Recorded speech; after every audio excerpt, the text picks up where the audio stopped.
There are some pieces of land that God intended grapes to be grown. Year after year, this produces some of the most highly rated, highly sought after Pinot Noirs and Chardonnays in California. Multiple times, this vineyard has produced for us top 100 wines in the world. The Robb Report said that this vineyard was the #1 Pinot Noir in North America. There are vineyards like the Lucky Well vineyard that you know, when you drink them young, they're amazing, but you can sense, you can tell that these are wines that will age. They become more and more profound over time. This is a wine that you want to buy and put down in your cellar.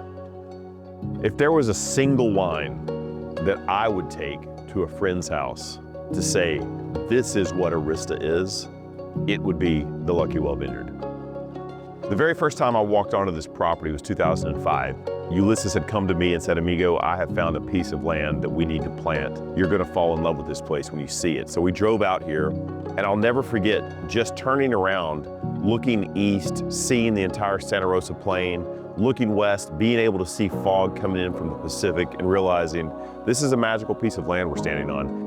What makes the Ulysses Valdez Lucky Well Vineyard so special is its location.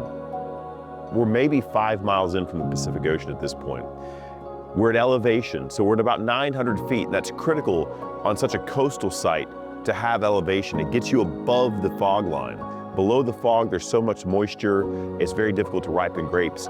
But above the fog, this close to the ocean, you get this Goldilocks effect. You get the warm sun, it's not hot. You're above the fog, so it's not moist. You have this constant sea breeze that keeps any moisture down. It's perfect for ripening.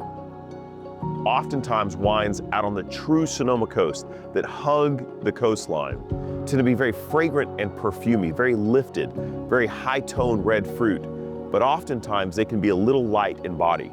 As you go east inland into the Russian River, you get very dark, weighty, rich, powerful wines, but they don't always have the most interesting aromatics.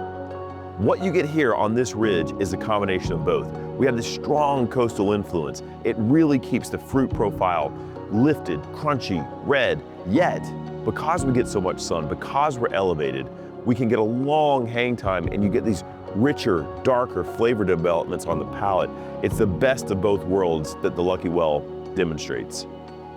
Long before a grapevine was even in the ground, getting to be there from the ground up, and now, nearly 20 years later, seeing these vines reaching a mature spot, beginning to taste what Ulysses and I felt we could do from this site, it fills me with pride to know those early conversations I had with Ulysses are now coming to fruition.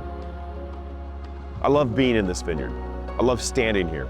I love the smell of this vineyard. I love the breeze in my face. I love the sun on my face. This is a vineyard that screams of place. You want to be here. There's something magic about this site. Every time I'm here, I feel it. It produces amazing wines, distinct wines. There are not many places like this in California. It's very difficult to choose favorite vineyards because they are like your kids. But I can tell you, in the lineup of some really exceptional wines that we make, the Lucky Well Vineyard always stands at the top for me.